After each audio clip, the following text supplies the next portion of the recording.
fue la década de excesos de la música disco, el Concorde supersónico y el fulgurante Trazam. En la secundaria eras un rey si tenías este auto. El procesador de Intel se hizo pequeño y las ventas de Speak and Spell crecieron. Es correcto.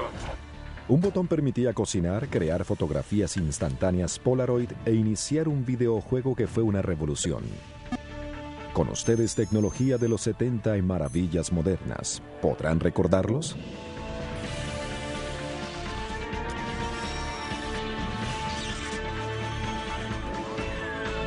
Maravillas modernas. Grandes afros, tendencias funky, gustos extravagantes. En los años 70 los americanos dejaron su conformismo y adoptaron un estilo de vida hedonista.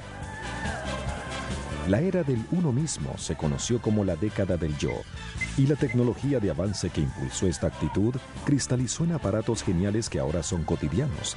Tal es el caso de los videojuegos.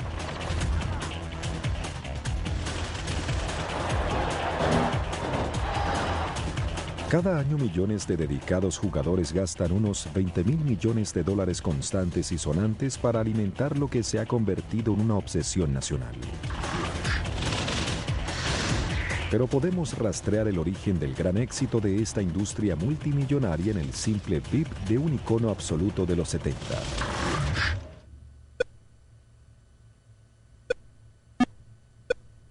Pong. No pierdas la bola. Pero antes de Pong tuvimos el videojuego Ping Pong, una creación del ingeniero de televisión Ralph Baer.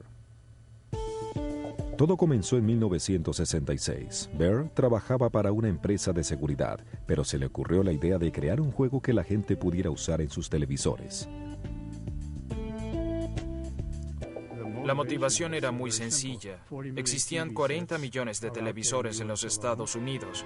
Si tan solo se les conectaba algo al 1% de esos televisores, es decir, 400.000 unidades, multiplicado por un precio de venta de $25, eran unos 100 millones de dólares de ganancia. En 2 años, Baer y sus socios terminaron la construcción de un prototipo. Lo llamaron el Brown Box. Al igual que el Brown Box original, esta réplica tiene solo 128 kilobytes de memoria, lo equivalente a la página de un documento de Word de Microsoft, pero esto es suficiente para generar estos gráficos sencillos.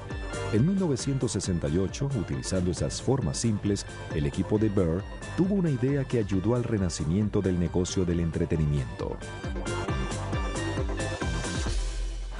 Queríamos algo que controlara un punto que se moviera a voluntad dentro de los circuitos. Cuando tuvimos ese punto moviéndose hacia adelante y hacia atrás, sabíamos que teníamos algo.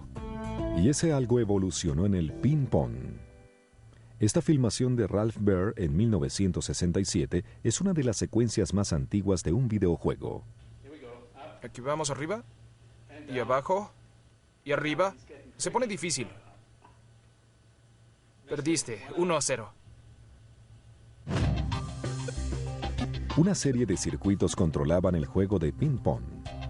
Cuando la bola entraba en contacto con la raqueta, una señal electrónica se enviaba a un circuito lógico que disparaba una señal externa a un llamado interruptor flip-flop. La señal hacía que el flip-flop cambiara su estado y cambiara la dirección de la bola. Este fenómeno ocurría cada vez que la bola tocaba una raqueta o una pared.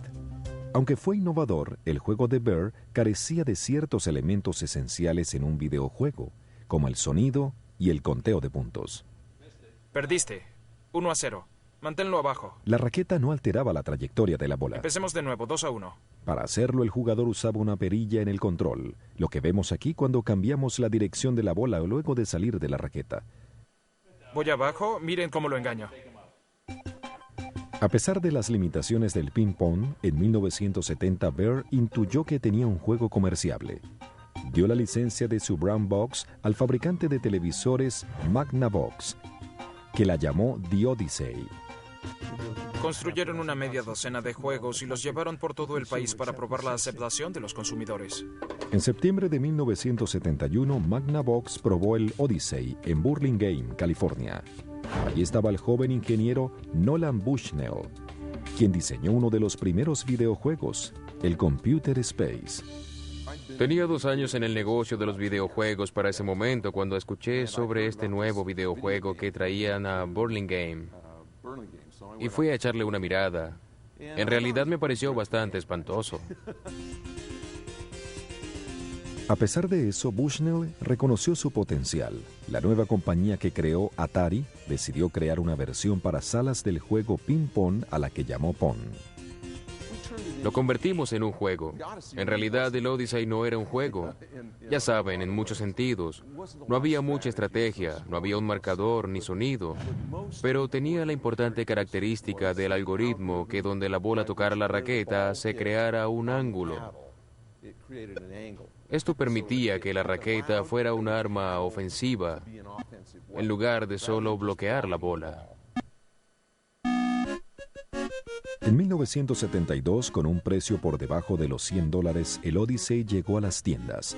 Y con un precio de 25 centavos por jugada, el videojuego Pong de Atari debutó en una taberna local de Sunnyvale, California. Estuvo en el bar por 1 día y medio o 2 días. Recibimos una llamada. La llamada decía: oigan, saquen esa máquina de aquí, no funciona.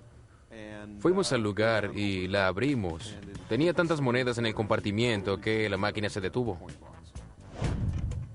Para 1974, mientras el Pong de Atari aún tragaba monedas, el Odyssey de Magnavox ya no se producía. 3 años después, Bushnell invertía los millones que hizo con Pong para desarrollar una consola de juegos casera llamada Atari 2600. Con la aparición del ahora conocido joystick de 8 posiciones con un solo botón rojo, la innovadora consola produjo una raza nueva de jugadores de la década del yo llamada gamers. Una industria multimillonaria se desarrollaba y crecía.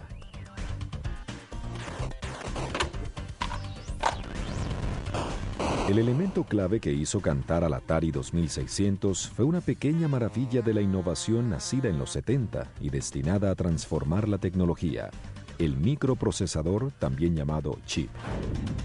El ancestro electrónico del chip era un voluminoso tubo de vacío.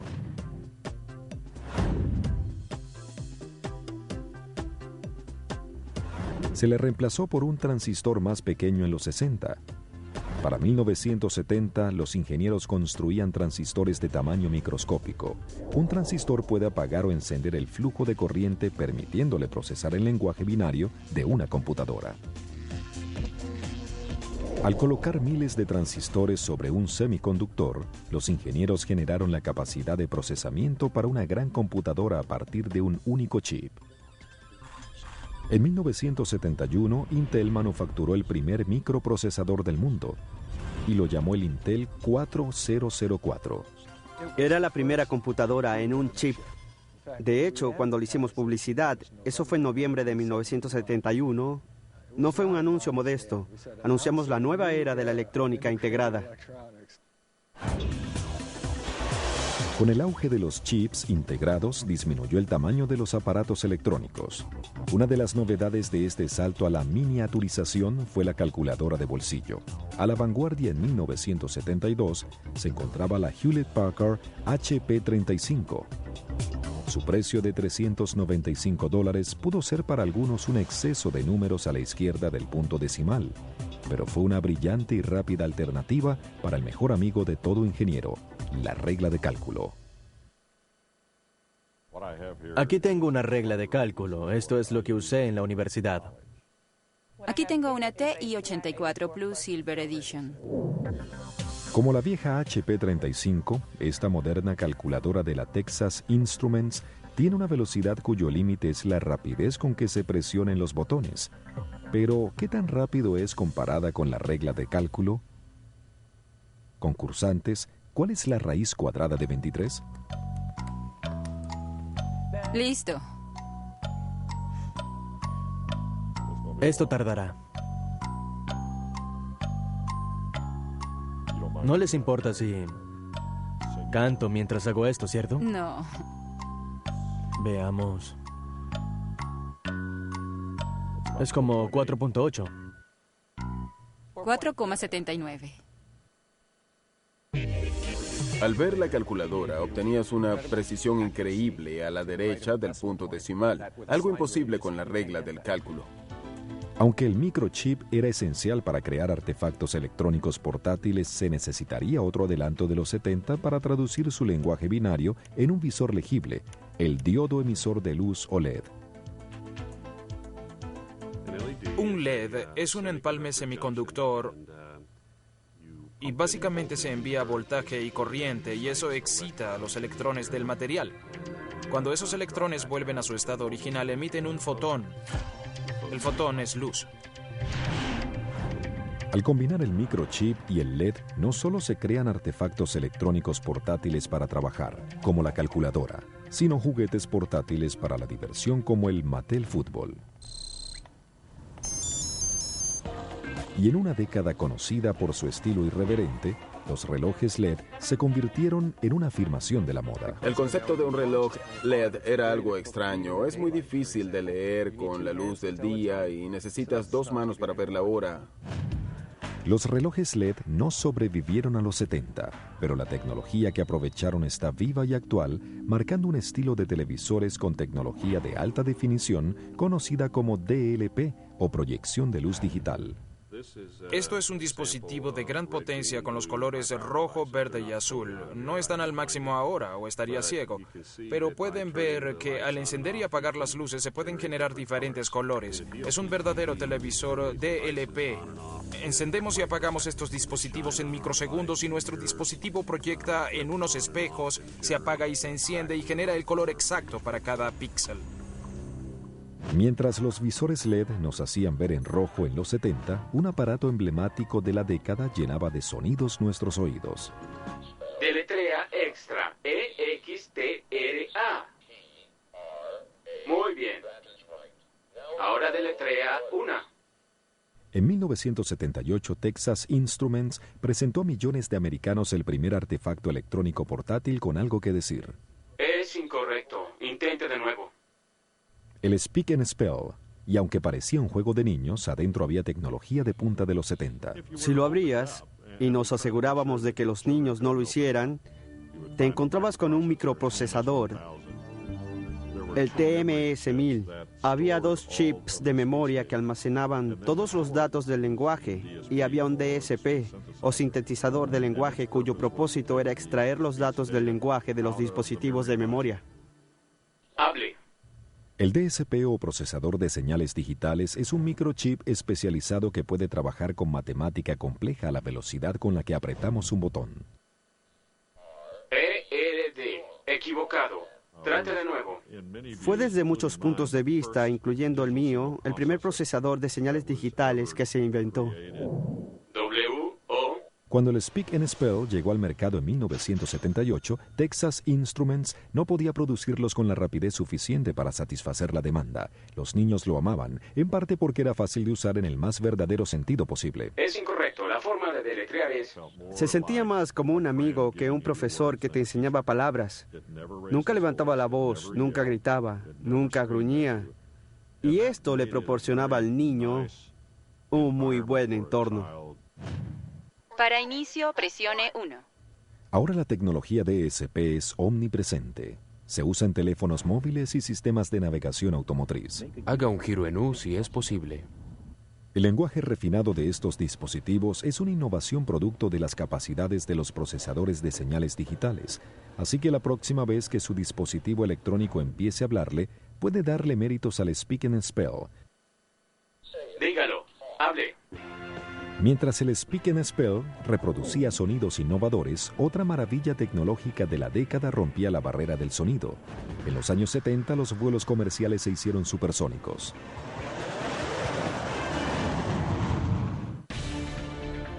Atari debe su nombre a un término japonés utilizado en el juego Go. En el juego, las piezas del jugador contrario se capturaban en el turno siguiente. Tecnología de los 70 regresará en maravillas modernas. Su estilo majestuoso. Sus pasajeros, la élite. Su velocidad, 2 veces la velocidad del sonido. En 1976, el Concorde inauguró con un auge feroz una era de viajes aéreos supersónicos. Aunque voló cerca de 30 años, solo 2,5 millones de viajeros subieron a bordo, una diminuta fracción de los 54 millones de americanos que vuelan ahora mensualmente. Ser un pasajero del Concorde era un lujo. Era la atención personalizada, los asientos de buen cuero, las bebidas, el Chateaubriand. Era un servicio para la realeza. Más allá del lujo era la emoción única del viaje supersónico. A máxima velocidad, el Concorde cubriría 37 kilómetros por minuto, planeando más rápido que la rotación de la Tierra, y al volar a unos 18,000 metros por encima de las turbulencias del aire, los pasajeros aseguraban ver la curvatura de la Tierra. Todo este espectáculo era posible por $6,000 solo de ida. La historia del Concorde empieza en 1962. Mientras los americanos y los rusos competían por la carrera espacial, Inglaterra y Francia asombraron al mundo cuando acordaron aunar esfuerzos en otra lucha por la superioridad tecnológica, la lucha por construir el primer avión supersónico de pasajeros. Llamaron a su consorcio Concorde. Había muchos aviones supersónicos, pero no existían proyectos para llevar pasajeros cómodamente y de manera segura en largas distancias a velocidades supersónicas. Inglaterra y Francia vieron en el transporte supersónico una oportunidad para crear una innovación tecnológica que les traería fama y los llenaría de gloria. El Concorde se diseñó para alcanzar una velocidad máxima de 2.200 kilómetros por hora, llevar a 100 pasajeros y volar desde París o Londres a Nueva York, sin escalas, en solo unas 3 horas. Menos de la mitad del tiempo que un 707. Esta iniciativa de Inglaterra y Francia obligó a Estados Unidos y a Rusia a actuar. Una vez que se inició todo, Rusia rápidamente se involucró. Y poco tiempo después de eso, los Estados Unidos decidieron que si toda esta gente construía transportes supersónicos, no podíamos quedarnos atrás. Kennedy dijo en un discurso a la Fuerza Aérea, debemos hacerlo, tenemos que ser más grandes, debemos ser mejores, debemos ser más rápidos y debemos hacerlo para finales de la década de los 60. Para 1965, el gobierno tenía un plan para asignar fondos para el 75% del costo de desarrollo de un transporte supersónico americano. El resto sería financiado por la compañía que ganara la licitación. Ese honor correspondió a Boeing. El programa norteamericano era una especie de fenómeno psiquiátrico, por así decirlo. Parecía responder a algún tipo de idea patriótica que si era nuestra, no era en absoluto grande. Mejor, más rápida, pesada y de ninguna manera más gloriosa que la de ellos. De alguna forma nos humillarían. Los Estados Unidos intentaron hacer una aeronave con una ambición inimaginable. El propuesto Boeing 2707 era un gigante. Su fuselaje tendría unos 90 metros de largo y una capacidad para 300 pasajeros. A máxima velocidad viajaría a Mach 3, unos 3.300 kilómetros por hora. Comparado con su rival europeo, el Concorde, el Boeing sería 30 metros más largo. Llevaría 3 veces más pasajeros y viajaría 60% más rápido. Pero en lugar de surcar los cielos a Mach 3, el Boeing 2707 aún se encuentra en el Museo Hiller de Aeronáutica en San Carlos, California. Esta maqueta, construida por la Boeing en 1969, fue lo más cerca que los Estados Unidos estuvo de construir un avión de transporte supersónico. Estamos en el fuselaje del Boeing 2707-300. En realidad es el primer avión de cuerpo ancho que se diseñó. La sección de primera clase del 2707 llevaría a 30 pasajeros y atrás unos 270. Pero los exorbitantes costos de una aeronave tan ambiciosa hicieron de ella un fracaso. Para 1971, el gobierno federal votó por retirar los fondos, terminando con el programa. Se gastaron aproximadamente $1,000 millones en el programa y casi llevó a la Boeing a la quiebra. Había una valla en Seattle que, refiriéndose al tema, decía: la última persona que deje Seattle que apague la luz. Mientras que el intento de Norteamérica por construir una nave supersónica terminaba en un fracaso rotundo, el Concorde enfrentaba sus propios obstáculos antes de volar. El problema con un avión supersónico es tratar de bajar el consumo de combustible lo suficiente para hacer una buena distancia. y eso significa disminuir la resistencia. La resistencia de una aeronave está muy condicionada a dos variables, el fuselaje y el ala. El fuselaje del Concorde se construyó largo y delgado, haciéndose estrecho hacia la punta y la cola para minimizar la resistencia. El diseño del ala era mucho más complejo. A diferencia de las alas derechas de los aviones convencionales, el ala del Concorde necesitaba una continua curvatura para optimizar el flujo de aire durante el vuelo supersónico. Era un diseño conocido como ala delta OG. Los ingenieros de Concorde hacían pruebas exhaustivas en túneles de viento para optimizar su desempeño. A fin de hacerlo más eficiente a velocidades supersónicas, tenía que adaptarse cuidadosamente a la forma particular del flujo de aire.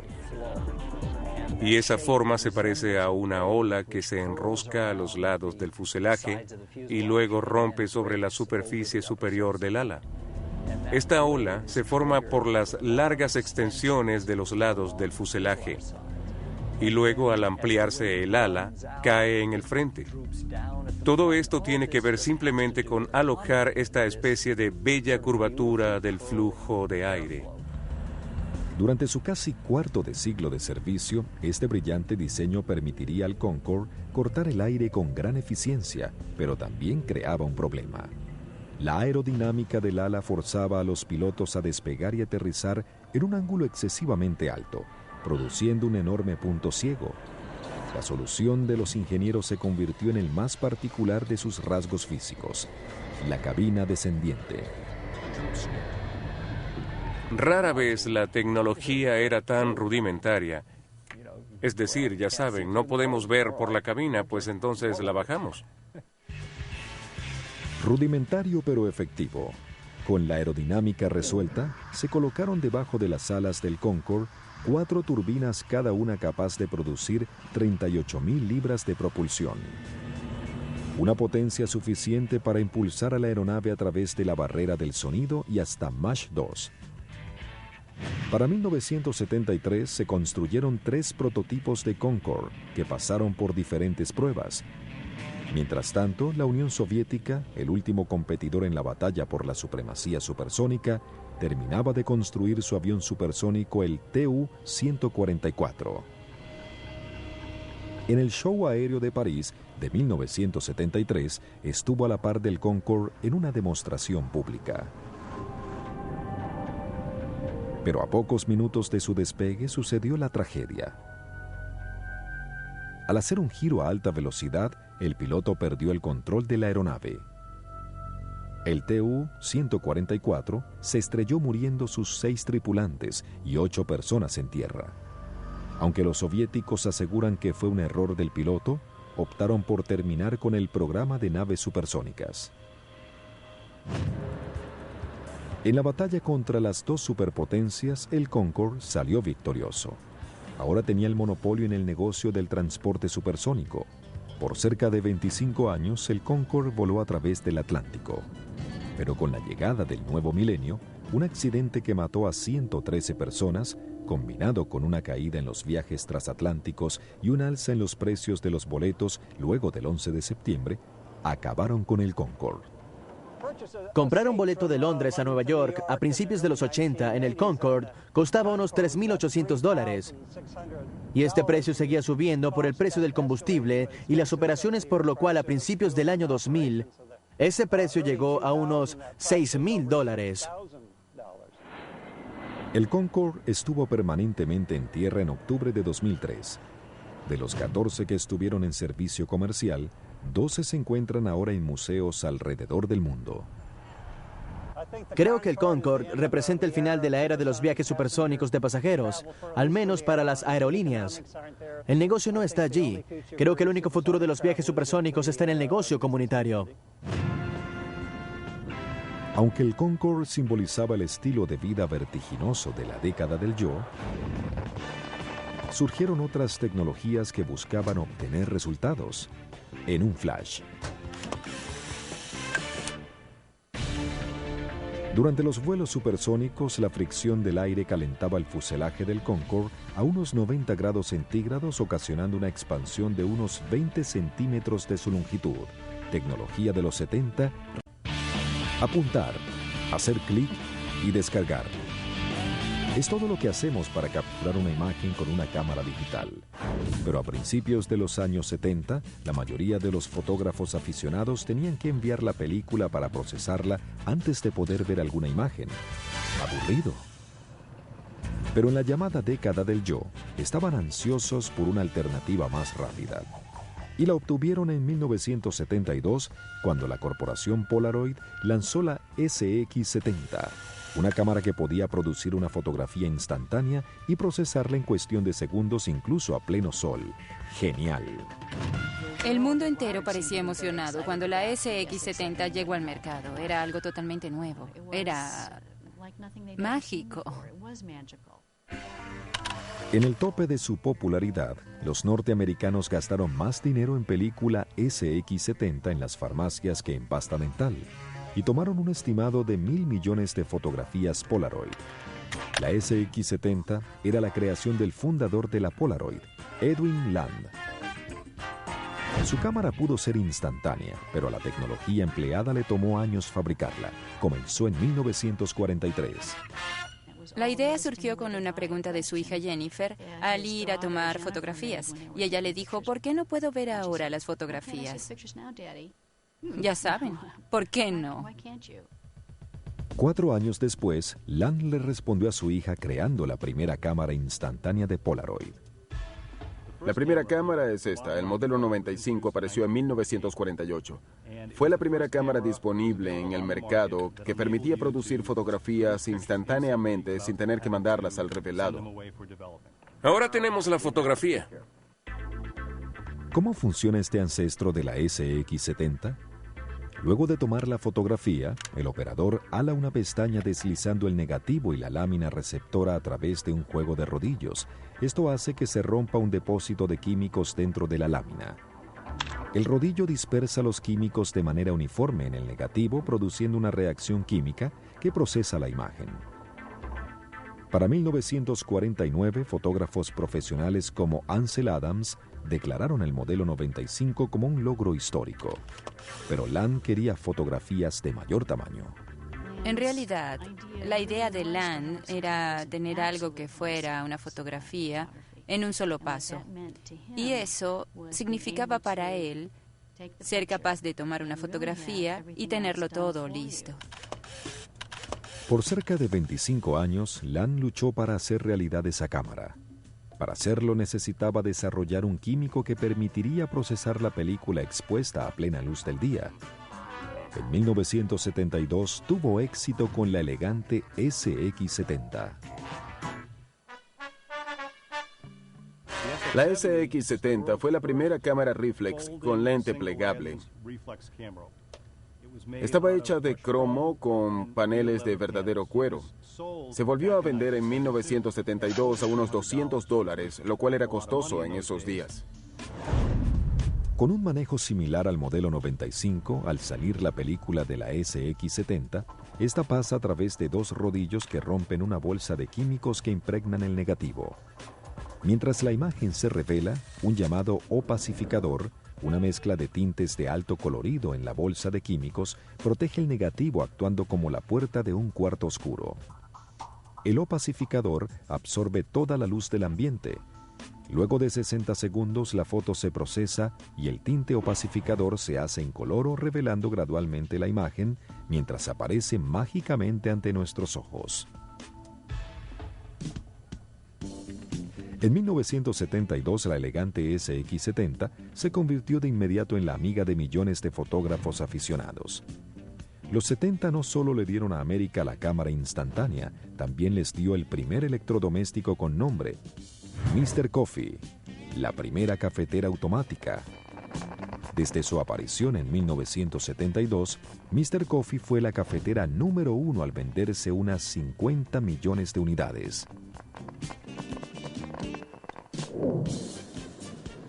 Antes de Mr. Coffee se utilizaban cafeteras eléctricas. Funcionaban bien, pero su forma de operar era hirviendo el café molido, lo que producía una bebida amarga. Entonces, ¿dónde está la habilidad para hacer café de Mr. Coffee? Vamos a colar una taza y veremos. Se agrega el agua dentro del tanque de agua. Es esta pieza. Tiene una válvula en el fondo y esta válvula responde al calor que genera esta espiral en el interior del calentador. Mientras se calienta, abre la válvula y deja el agua correr dentro de la espiral y esa agua sale por el medio, sobre la canasta de colado. El resultado de todo esto es un café que se hace en el momento y temperatura justa con la mejor extracción posible. Cuando apareció Mr. Coffee en 1972, rápidamente se convirtió en la cafetera preferida de los norteamericanos. 35 años después tuvo varios cambios, pero sigue siendo la mejor taza de café. Mr. Coffee no fue la única innovación de los 70 en alcanzar la fama en las cocinas americanas. En 1970 el horno de microondas empezó a preparar comidas en una fracción del tiempo que requería un horno convencional. El secreto de su éxito en la cocina era el magnetrón. El magnetrón es en esencia una fuente de emisión de rayos X que se conduce a través de electromagnetos. Lo que hace es emitir de manera muy precisa un rocío de microondas y cocinar agitando las moléculas de agua en la comida. El horno de microondas proviene del trabajo de la compañía Raytheon al construir magnetrones para radares durante la guerra. El magnetrón se desarrolló para incrementar la capacidad de los radares para detectar aeronaves durante la guerra. Creamos una frecuencia más pequeña de longitud de onda, la cual denominamos microonda. Hacia el final de la guerra, la compañía Raytheon, que era la más grande productora de magnetrones para el ejército, buscaban otro uso para estos magnetrones que tenían. Y lo que pensaron fue, bueno, veamos si los podemos utilizar para cocinar. Veamos si podemos hacer hornos con ellos. En 1954, Raytheon fabricó el primer horno de microondas comercial. Por supuesto, se llamó Raydarange. Los primeros hornos de microondas eran muy robustos, casi estilo militar. Tenían un peso promedio de 1.300 kilogramos cada uno. Tenían también una altísima potencia, podían cocinar un asado en 75 segundos. El Raydarange era gigante en tamaño, pero no en ventas.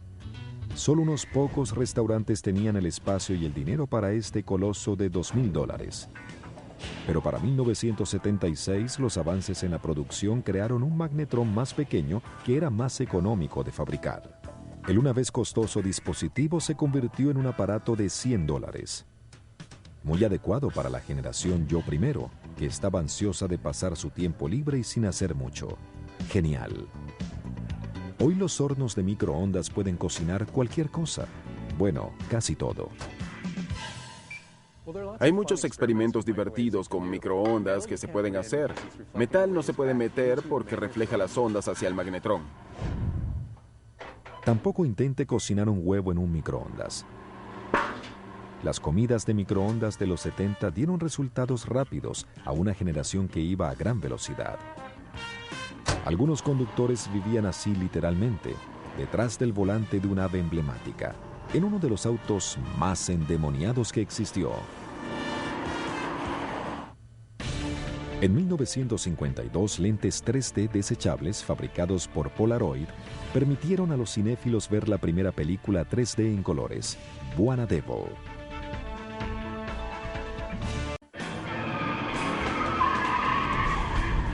Velocidad centellante, un motor enorme y un logotipo impactante en el capó.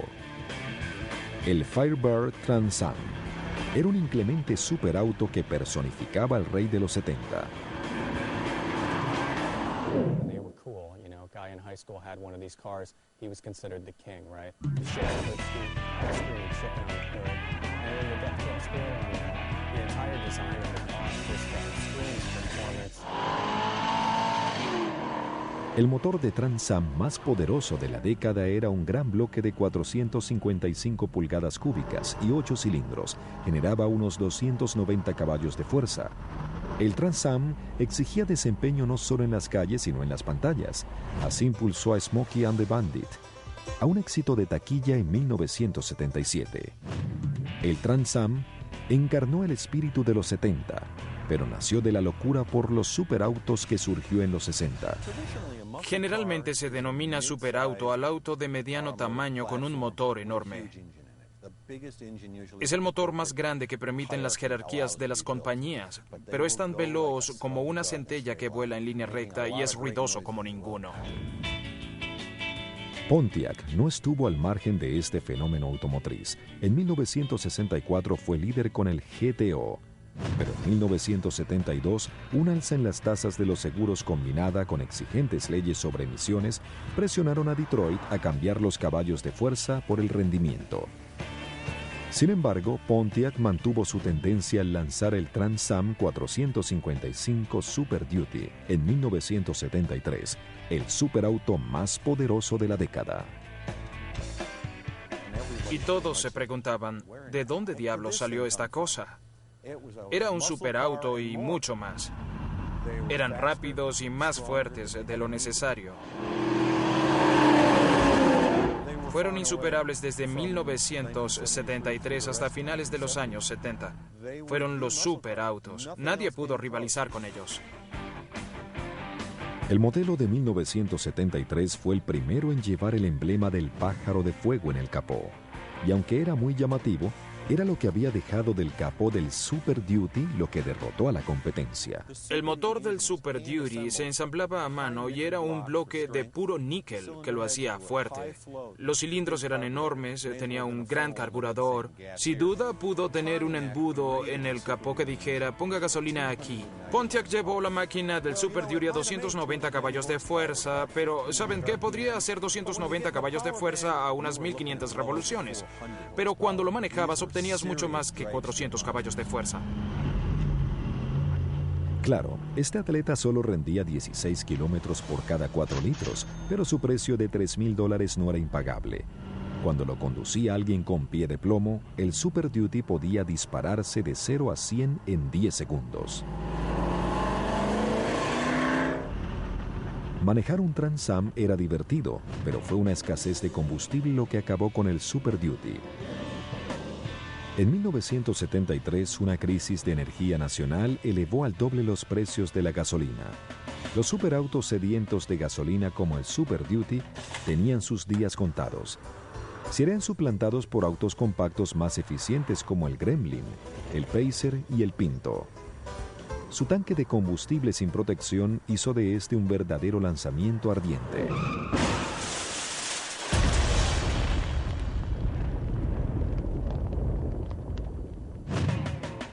En 1975, los caballos de fuerza del Trans Am cayeron a 200, pero su reputación y estilo único continuaron generando grandes ventas.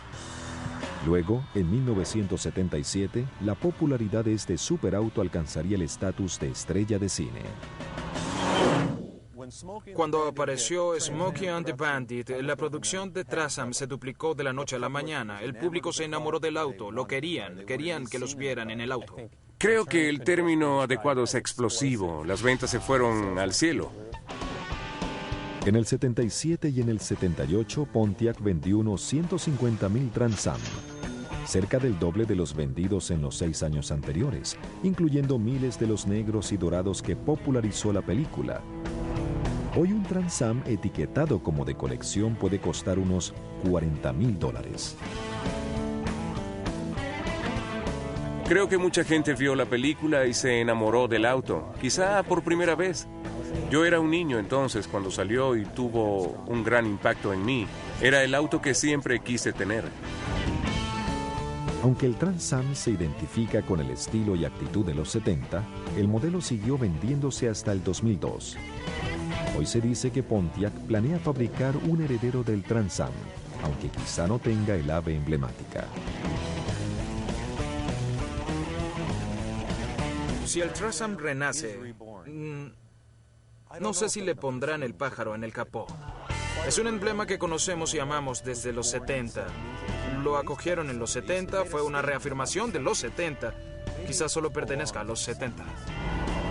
En la década de los 70, los dueños de Trans Am no eran los únicos conductores que odiaban no poder ir a más de 80.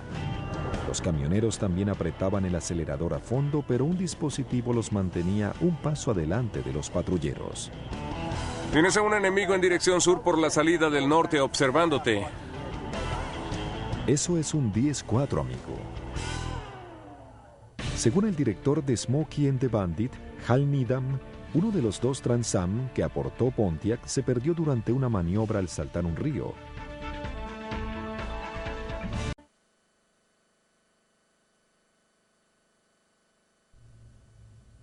Algunas tecnologías de los 70 soportaron la prueba del tiempo, evolucionando en dispositivos que ahora son imprescindibles. Haga un giro en U si es posible. Otras tienen una vida tan corta en los estantes como la locura nudista. ¿Recuerdan los trajes de fiesta, los pit rocks y los smooth greens? Resulta extraño aquel artículo que trasciende su medio y se convierte en obsesión nacional. Es justo lo que pasó en los 70 con la radio de banda ciudadana. En una década en la que pocos tenían teléfonos en el auto, la radio banda ciudadana se convirtió en el portavoz oficial de los conductores americanos. Usar la radio de banda ciudadana equivalía a entrar en una sala de chat en Internet. Los conductores tenían sus propios sobrenombres o apodos. El mío era Big Bob, pero también estaba Nasty, Smelly y también Stinky. Y hablaban su dialecto particular. ¿Qué hay hacia el sur? ¿Qué pasa en la casa de pollos Kentucky?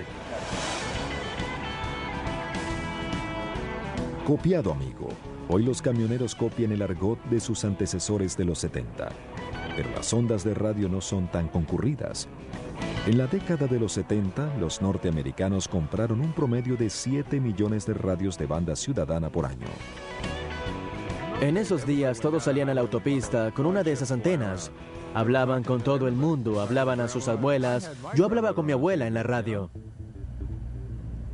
Un radio de banda ciudadana funciona como cualquier radiotransmisor. Posee 40 canales y transmite en un ancho de banda delgado entre 24 y 27 MHz. Pero a diferencia del transmisor de una estación de radio que transmite desde una gran antena, un radio de banda ciudadana tiene una antena corta, de una altura de 3 metros. Esto limita su rango de transmisión a unos 8 kilómetros. En 1974, cuando el límite de velocidad descendió de 100 a 80 kilómetros por hora, la banda ciudadana se convirtió en el arma secreta de los camioneros. Los camioneros querían ir a más de 80 kilómetros por hora, por lo que requerían de un radio para localizar a los radares. Así que se decían entre ellos dónde estaban los radares de velocidad. Para 1975, la cultura pop abrazaba los radios de banda ciudadana, inspirando a los conductores a entrar en el mundo de las ondas de radio. Compañías de radio de banda ciudadana como Midland en Kansas City, Missouri, comenzaron a producirlos más rápido de lo que los camioneros podían hablar.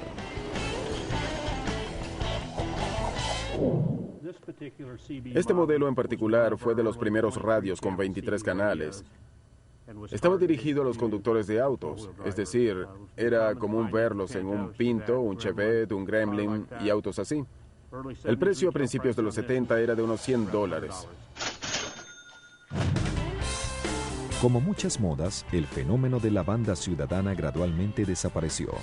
Para 1980, los conductores se cambiaron a los teléfonos celulares y la radio de banda ciudadana regresó a sus verdaderos dueños, los camioneros. Eso es un gran 10-4. La innovadora tecnología de los 70 llegó tan alto que dejó un legado perdurable. El juguete de los 70 de ayer es hoy la computadora que nos habla. A medio kilómetro gire a la izquierda. La tecnología en ese juego portátil de los 70 ilumina ahora la gran pantalla de su televisor. Los dispositivos emblemáticos de los 70 pueden parecer simples, pero generaron una compleja variedad de tecnologías que hoy enriquecen nuestras vidas. ¡Genial!